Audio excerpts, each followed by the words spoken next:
grazie mille veramente per l'invitation. Nous sommes ensemble donc pour présenter ce travail sur les biens culturels en mouvement, en particulier sur le littoral. Posés ensemble donc à l'occasion de ce 8e séminaire de la coopération italo-française, donc la place des sciences du patrimoine sur le littoral, c'est déjà reconnaître, identifier la densité et la spécificité ainsi que la qualité de ces patrimoines situés donc à l'extrémité de ces cartes et soumis à des événements extrêmes. Alors organisons-le, si vous le voulez bien, en grandes lignes. Le littoral est d'abord une entité géographique qui est rappelée donc par la loi littorale. C'est également une entité qui a des attributs géomorphologiques spécifiques et des caractéristiques qu'il convient de rappeler. Influence de la mer, végétation adaptée, un espace marqué par le rythme des marées, donc des reliefs hérités, falaises mortes, terrasses marines, plages soulevées ou plages fossiles. Ces formes donc sont construites, façonnées par la mer, elles sont l'expression d'une morphogénèse originale.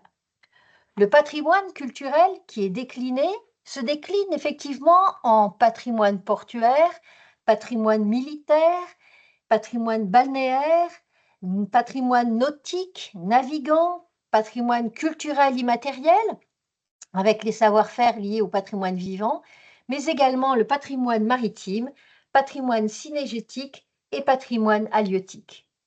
Passer par l'entrée géographique permet une découpe en séquences littorales, avec un arrière-pays, une frange littorale, falaises, les villes-ports, une portion de mer, connus et reconnus comme des bassins de navigation, comme des lieux de plaisance, des espaces systématiquement exploités, des réserves de biens culturels maritimes. Chacune de ces séquences littorales est aujourd'hui impactée par le changement climatique. Cette évocation généraliste permet de dresser une géographie, ou mieux, un écosystème culturel sur lequel se dessine ce qui est appelé le trait de côte. C'est une limite qui sépare la terre et la mer. Le trait de côte, c'est aussi une notion de droit, développée par Jean-Baptiste Colbert dans son ordonnance de marine en 1681. C'est donc une notion juridique, une limite de gouvernance, une ligne poétique, une forme paysagère, un topos dont la mobilité est observée depuis les années 1920 par de nombreux outils. Le trait de côte est un espace mobile qui est soumis à l'élévation permanente du niveau de la mer. Sa limite est fluctuante, on y observe à la fois des reculs temporaires, des érosions, des avancées, mais également des avancées temporaires qui sont appelées les accrétions ou les accumulations sédimentaires. C'est aujourd'hui en France l'Institut géographique national et le service hydrographique donc de la marine qui en dresse une expression graphique accessible. Le dessin se fait à partir de l'étude de la position successive dans le temps des marqueurs bien visibles, limites de végétation, eau de falaise.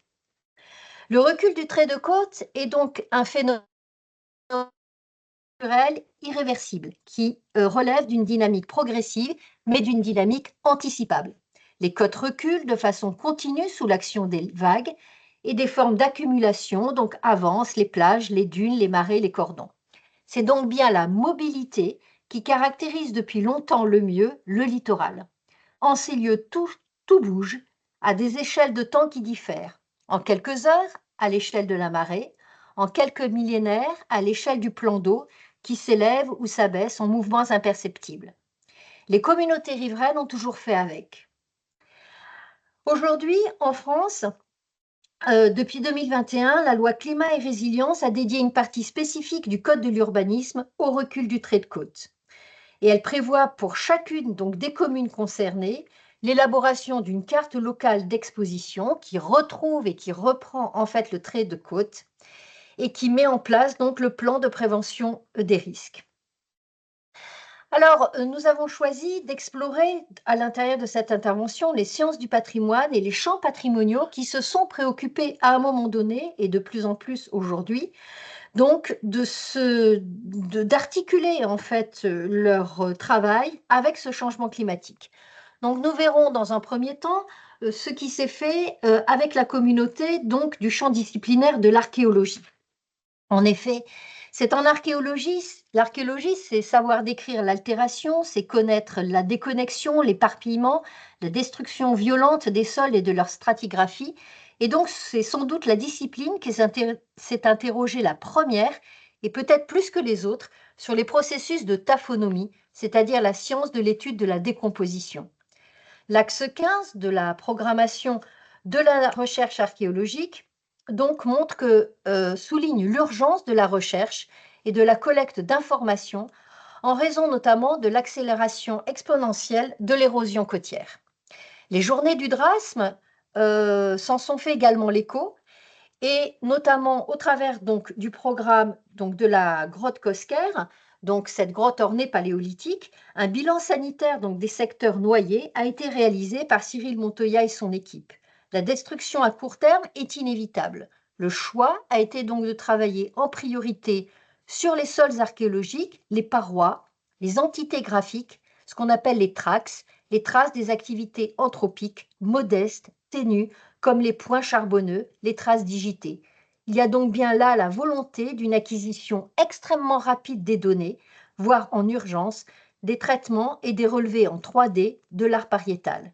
Il s'agit donc, le choix a été fait en archéologie, de poursuivre l'inventaire des vestiges archéologiques en cours de destruction et de protéger donc des stratégies d'intervention. Acquérir de nouveaux réflexes, être mieux organisé, répondre et non plus seulement assister, avoir des solutions opportunes, une agilité de l'administration, anticiper donc les difficultés. Enfin, deuxième regard, celui des artistes. Les artistes plasticiens ont fait leur entrée dans la sphère du changement climatique dans le cadre de la conférence des parties, la COP, lors du sommet de Copenhague dès 2009. On le voit aujourd'hui, le COAL, la Coalition pour une écologie culturelle, poursuit l'émergence d'une nouvelle culture de l'écologie et du vivant.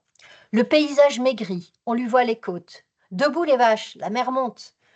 Voilà donc les expressions qui s'attachent avec humour à regarder bouger cette ligne normande, un recul de 15 cm par an, à confronter les savoirs et les imaginaires au sein d'un projet qui s'appelle donc le déménagement du territoire. Expression sans doute prédictive.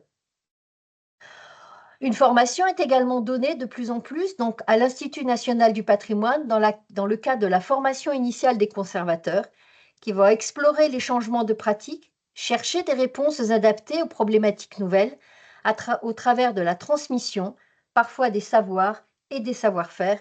C'est tout l'enjeu donc des sciences du patrimoine.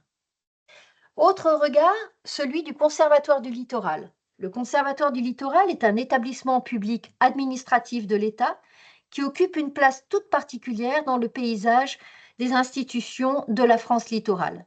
Sa stratégie à long terme, jusqu'alors orientée vers l'acquisition et la gestion du tiers naturel sur le littoral, se prolonge aujourd'hui par une réflexion beaucoup plus poussée sur une stratégie adaptative intégrant le caractère changeant de ces environnements, tant du point de vue écologique que convaincu donc de l'intérêt d'une approche souple du trait de côte. Le Conservatoire du littoral s'est lancé dès 2017 sur un projet européen, le projet LIFE Adapto, afin de répondre à l'enjeu d'adaptation des zones littorales peu urbanisées au changement climatique et notamment de s'adapter à l'élévation du niveau marin. Leur proposition, elle est inscrite ici, est celle d'adopter une gestion en libre évolution, donc de privilégier la trajectoire des écosystèmes.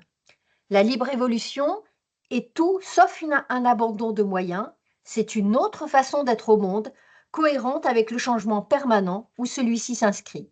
Il y a donc un choix pour le Conservatoire du littoral de désaménager, de faire du désenrochement. Tout cela a montré systématiquement le bénéfice d'une telle politique.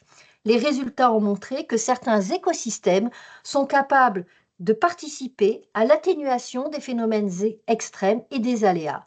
Ainsi donc, c'est l'écosystème naturel qui participe à la résidence des terrains sur le littoral. Un autre regard, c'est celui donc de faire l'inventaire général en fait, de procéder à des opérations d'inventaire général sur le littoral. Les services de l'inventaire en région en France se sont emparés récemment du littoral et du changement climatique.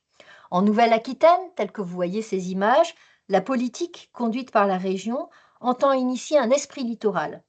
La région donc pilote plusieurs niveaux de recherche, un programme scientifique, une mission mer et littoral, un programme de recherche, et l'opération menée en Nouvelle-Aquitaine entend mettre en évidence les entités patrimoniales de ce territoire littoral dans le contexte du changement climatique. Il y a donc une attention sera portée aux notions de front de mer afin de questionner le trait de côte et les risques d'érosion liés au patrimoine bâti sur ce littoral. L'espace rétro-littoral est également pris en compte pour questionner les enjeux de localisation, de relocalisation et de recomposition spatiale. On y est, donc l'inventaire maintenant se préoccupe donc du trait de côte. Autre travail aussi, un autre regard, celui qui est fait autour du patrimoine culturel immatériel et autour notamment ce que l'on appelle en France les pêcheries fixes du littoral de la Manche. Les pêcheries fixes, ce sont des dispositifs de pêche passifs, des pièges à poissons, qui sont formés donc de grandes enceintes en pierre, telles que vous voyez ici. Elles se présentent sous la forme d'une grande enceinte sur un site naturel rocheux. Mais outre leur vocation piscicole, ces écluses à poissons jouent un rôle de rempart contre la houle du large et limitent le recul des côtes. Leur forme, demi-circulaire, permet de briser la force des vagues et d'atténuer l'effet d'érosion. Ainsi donc, on peut retrouver dans ces savoir-faire, donc liés à cette pratique très particulière des pêcheries fixes, de réutiliser en fait ces équipements qui sont aujourd'hui fragiles et vulnérables. Et donc, cette pratique est recensée au titre du patrimoine culturel immatériel de la France, qui joue finalement un rôle dans le recul du trait de côte. Les riverains qui s'en occupent sont des riverains sentinelles, des riverains connaisseurs, en fait, de tout ce travail-là. Finalement, en conclusion, que peut-on imaginer?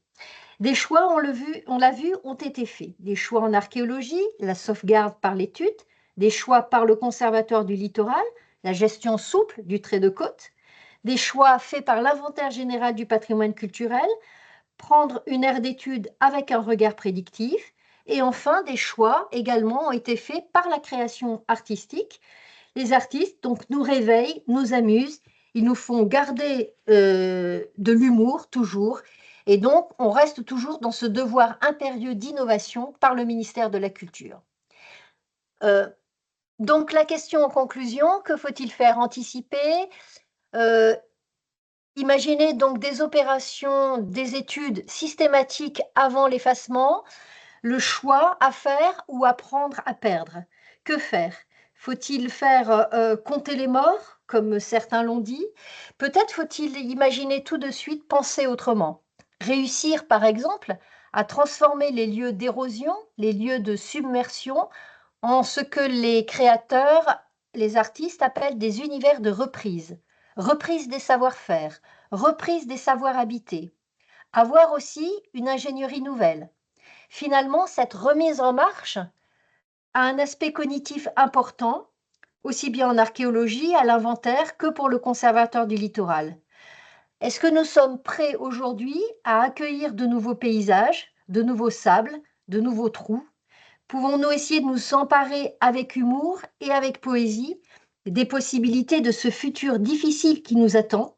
Je crois que la création artistique et les artistes peuvent nous aider, peuvent élargir notre regard et nous faire effectivement travailler à tous ensemble, dans une pluridisciplinarité qui est appelée de nos voeux. En tout cas, bonne chance à tous et à tous les riverains pour les années à venir qui s'avèrent effectivement difficiles et je vous remercie pour votre attention.